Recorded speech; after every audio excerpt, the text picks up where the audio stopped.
Hello students, welcome to my YouTube channel. So in this lecture we are going to discuss about simple numerical problems regarding the maximum fluid flow discharge. So we have already discussed the theory part, that how can we calculate the maximum fluid flow discharge by rational method and by different empirical formulas. So in this lecture we are going to how to implement these formulas and we can calculate the maximum fluid flow discharge. So we are going to discuss simple numerical problems regarding this. So let's discuss all the problems one by one. So I have taken only one question. एक ही question हम लिए जिसके through जो है हम different formulas से ये कितना मैक्सिमम फ्लड फ्लो डिस्चार्ज हो सकता है वो निकालेंगे. तो इसमें देखिए पहला क्वेश्चन है estimate the maximum flood flow for the following catchment. तो पहला क्वेश्चन है जिसमें आपको दिया हुआ है अगर आपको कैचमेंट एरिया दे दिया है 40.5 kilometre square for western Ghat area Maharashtra by English formula. तो इंग्लिश फार्मूला के थ्रू हम लोग को क्या करना है, मैक्सिमम फ्लड फ्लो डिस्चार्ज निकालना है. कहाँ पे? तो वेस्टर्न घाट्स में, जो कि महाराष्ट्र में, मतलब महाराष्ट्र वाला एरिया में. तो यहाँ पे एरिया आपका दिया हुआ कैचमेंट एरिया 40.5 किलोमीटर स्क्वायर.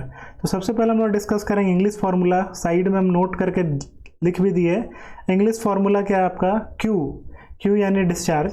तो ये इक्वल टू कितना होता है 123 ए अपॉन अंडर रूट ए प्लस 10.4, जहाँ पे ए हो गया आपका catchment area in square kilometre. ये आपको ध्यान रखना है, एरिया जो है आपका स्क्वायर किलोमीटर में रहेगा यानी किलोमीटर स्क्वायर में. क्यू जो आपका डिस्चार्ज है जो कि क्यूमेक में रहेगा.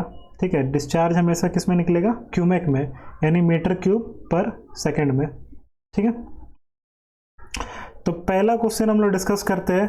तो by using the English formula, तो इंग्लिश फार्मूला के थ्रू हम लोग क्या कर सकते हैं, क्यू इज इक्वल टू क्या होता है 123 ए अपॉन अंडर रूट में ए प्लस 10.4. यही फार्मूला है आपका इंग्लिश फार्मूला, 10.4 है. अब एक चीज नोटिस कीजिए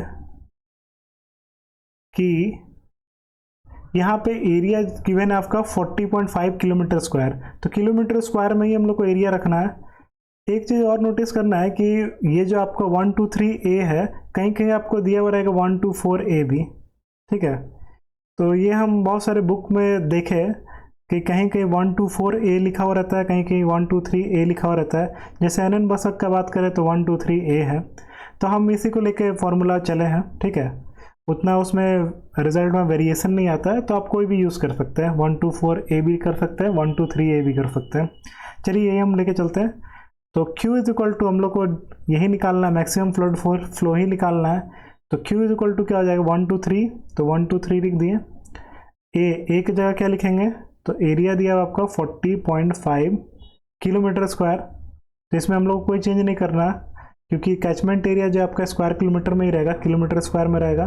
फिर अंडर रूट एरिया की जगह लिखेंगे 40.5 प्लस 10.4. अब इसको फर्दर सॉल्व करेंगे तो ये कितना आ जाएगा, कैलकुलेट कीजिए.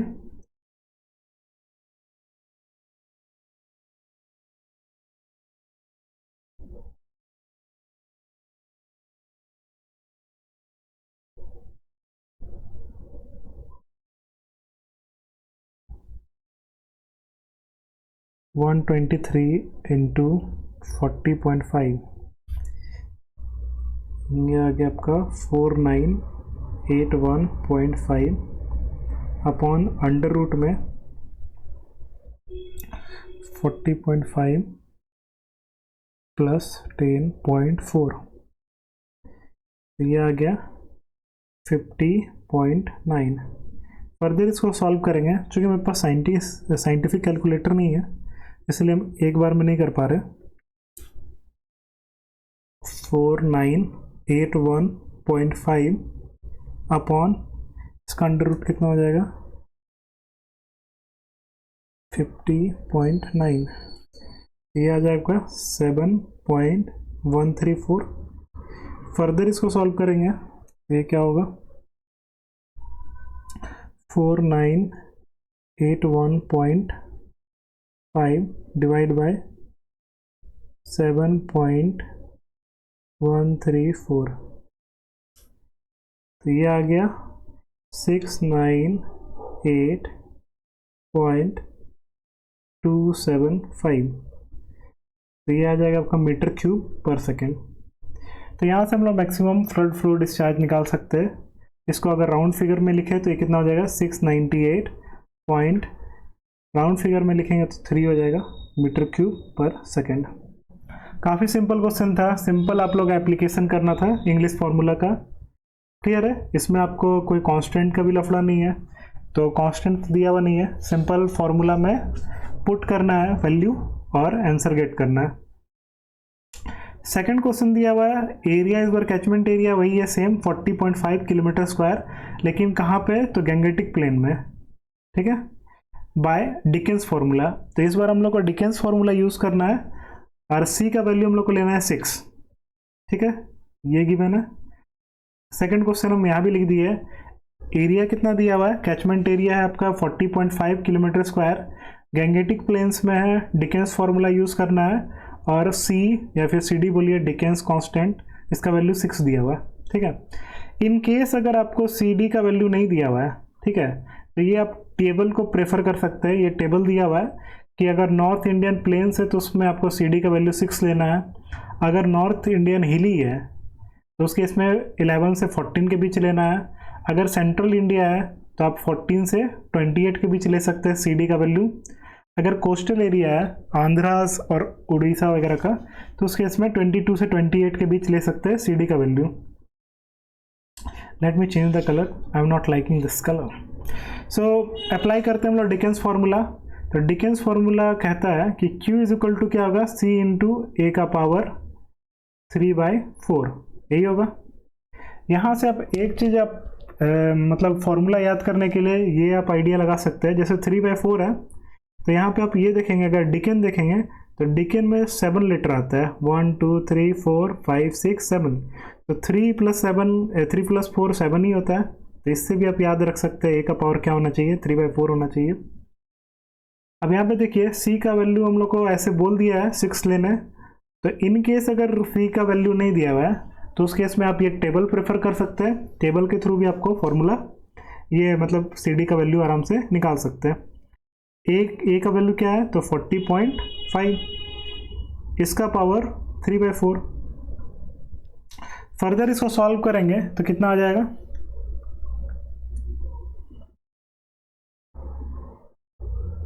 सॉल्व कीजिए आप लोग।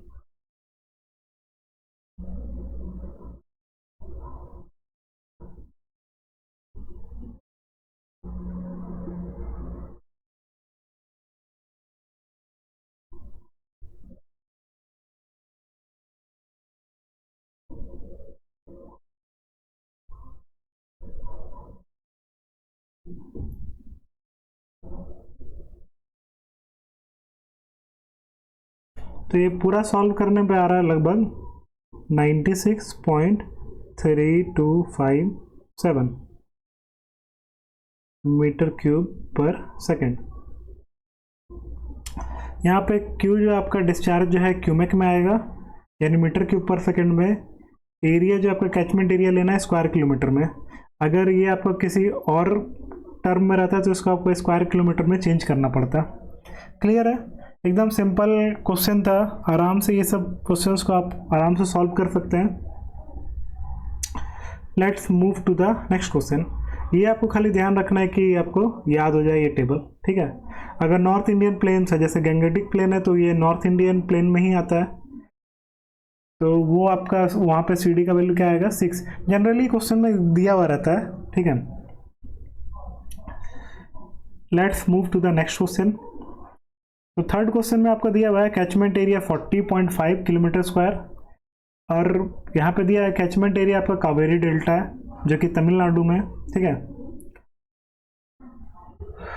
अब आगे आपको बता दिया है कि इसमें आपको मैक्सिमम फ्लड फ्लो डिस्चार्ज निकालना है, किससे, राइवीज फार्मूला से यूज़ करना है, ठीक है। तो राइवीज फार्मूला से यूज़ करना है, तो राइवीज फार्मूला में अगर हम लोग बात करें तो Q इक्वल टू क्या होता है, C इंटू डिकेंस फार्मूला के जैसे ही है, 2/3 होता है। यहाँ पे डिकेंस फार्मूला में 3/4 हुआ करता था, यहाँ पे क्या है 2/3 होता है। इसको भी आप ऐसे ही याद कर सकते हैं, राइवीज में 5 वर्ड है, 5 लेटर है 1 2 3 4 5, यहाँ 2 + 3 भी करेंगे तो 5 आ जाएगा, तो इसके थ्रू भी आप याद कर सकते हैं। अब यहाँ पे सी कांस्टेंट का वैल्यू क्या लेंगे, तो आप ये टेबल को प्रेफर कर सकते हैं। तो एक टेबल में क्या दिया हुआ है कि राइविस कांस्टेंट का वैल्यू, अगर एरिया आपका 80 किलोमीटर के विदिन है, विद इन द कोस्ट, ठीक है, कोस्टल एरिया से 80 किलोमीटर के अराउंड में है, तो उसके इसमें CR का वैल्यू लेंगे 6.8, मतलब समुद्र से 80 किलोमीटर के अंदर आपका कैचमेंट एरिया आता है, तो उसके इसमें CR का वैल्यू 6.8 लेंगे। अगर 80 से 160 किलोमीटर के बीच में आता है कोस्ट से, ठीक है, वो वाला एरिया, तो उसके इसमें CR का वैल्यू लेंगे 8.5, मतलब राइविस कांस्टेंट का वैल्यू। अगर हिली एरियाज आता है साउदर्न इंडिया का, तो उसके इसमें 10.2 लेंगे CR का वैल्यू, ठीक है। तो अगर यहाँ का बात करें तो एरिया आपका 40.5 है फ्रॉम कावेरी डेल्टा, तो कावेरी के डेल्टा से 40.5 किलोमीटर है, तो इसमें तो आप CR का वैल्यू क्या होगा, विद इन 80 किलोमीटर है, तो यहाँ पे 6.8 लेंगे, तो यहाँ पे हम लोग CR का वैल्यू क्या लेंगे 6.8 इंटू ए क्या हो गया आपका 40.5, इसका पावर 2/3। क्लियर है। जनरली सी का वैल्यू गिवन रहता है क्वेश्चन में, अगर नहीं है तो ये फिर टेबल आप प्रेफर कर सकते हैं। यहाँ पे 6.8 लिख दिए, फर्दर इसको सॉल्व करेंगे, 40.5 का पावर 2/3,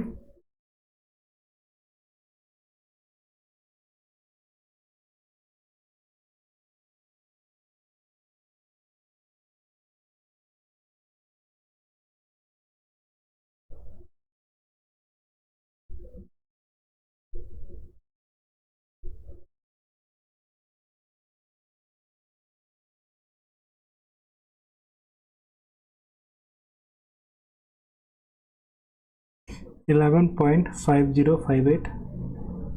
फर्दर इसको सॉल्व करेंगे,